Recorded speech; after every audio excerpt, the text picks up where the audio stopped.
বিশ্বাস করুন, এই সিরিজের নাম যদি কাল রাত্রি না রেখে হইচই কেচ্ছার দিন রাত্রি রাখতো, তাহলে এই সিরিজের সাথে জাস্টিস করা হতো। Hi, this is Hastalipi originals.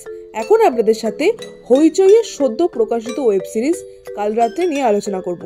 জানাবো এই সিরিজটা কতটা আমার মাথাটা খেয়েছে। এরকমই বাংলায় সমস্ত সিরিজ এবং সিনেমা সংক্রান্ত আলোচনা শুনতে এবং রিভিউ পেতে আমাদের এই চ্যানেলটা ফলো করে রাখুন আর নোটিফিকেশন বেলের উপর ক্লিক করে অল অপশনের উপর ক্লিক করে রাখুন, যাতে আমাদের ভিডিও সবার আগে আপনাদের কাছে পৌঁছে যায়। তাহলে চলুন ভিডিওটা শুরু করছি। Hastalipi originals, the ultimate filmy dose. চক্রবর্তীর পরিচালনায় হইচইয়ের এই সিরিজে কেন্দ্রীয় চরিত্রে অভিনয় করেন সৌমিত্রিষা কুণ্ডু।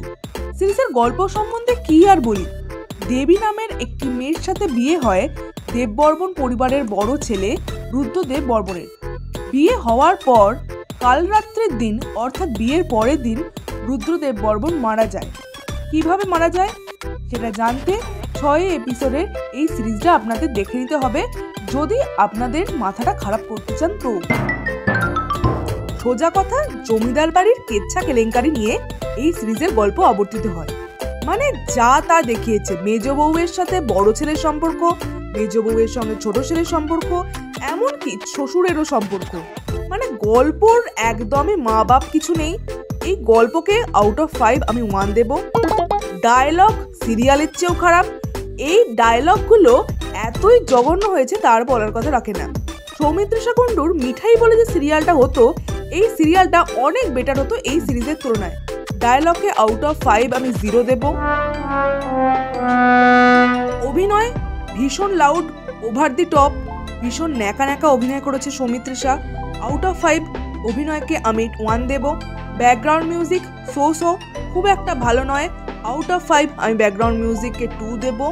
এছাড়া কালার গ্রেডিং আমার ঠিকঠাক লেগেছে। হইচইয়ের অন্যান্য সিরিজের মতো একটা ব্র্যান্ড ভ্যালু আছে, এইটুকু বলতে পারি। এছাড়া ওভারঅল এই সিরিজের আমার একটা কিচ্ছু ভালো লাগেনি।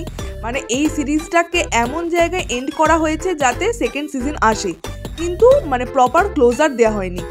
একদমই ইমপ্রেসিভ নয় এই সিরিজটা।